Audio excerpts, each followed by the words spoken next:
पश्चिम महाराष्ट्रातील सिंचन योजनांच्या कामांसाठी जी अपुरी तरतूद केली गेलेली आहे आणि ठेकेदारांची कोट्यवधींची प्रलंबित देयकं, त्यामुळे सिंचन योजनांची कामं रखडण्याची सध्या चिन्ह दिसतात। यंदाच्या अर्थसंकल्पातही सिंचनासाठी करण्यात आलेली बहुतांश तरतूद ही विदर्भ, मराठवाडा आणि उत्तर महाराष्ट्रासाठीच आहे।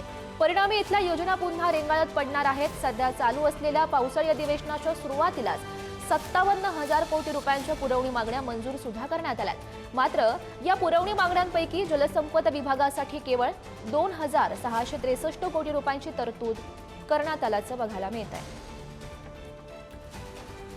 आणि या संदर्भात अधिकच्या अपडेट्स जाणून घेऊयात। पुढारीचे विशेष प्रतिनिधी सुनील कदम आपल्या सोबत आहेत। सुनील जी, आपण बघू शकतो राज्यातील सिंचन योजनांची कामं आहेत ती आता रखडण्याची चिन्ह दिसतात आणि यंदाच्या अर्थसंकल्पामध्ये फक्त विदर्भ, मराठवाडा आणि उत्तर महाराष्ट्रासाठीच तरतूद केली गेली आहे।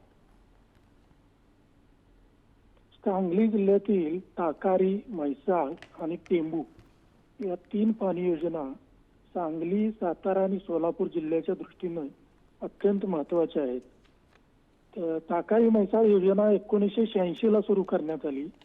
आता 40 वर्षानंतर सुद्धा त्या योजनेची शेवटच्या टप्प्यातील कामं सुरूच आहेत। 2000च्या दरम्यान टेंभू योजना मंजूर करण्यात आली, मात्र गेले 25 वर्ष या योजनेचे काम अत्यंत रडत खडकपणे सुरू आहे। आशिया खंडातील सर्वात मोठी सिंचन योजना ही आहे टेंभू योजना।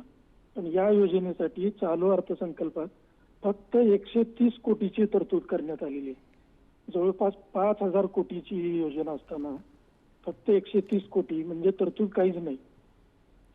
म्हैसाळ योजनेच्या अखेरच्या टप्प्यासाठी तर अजून निधी मंजूर नसल्याचे समजते।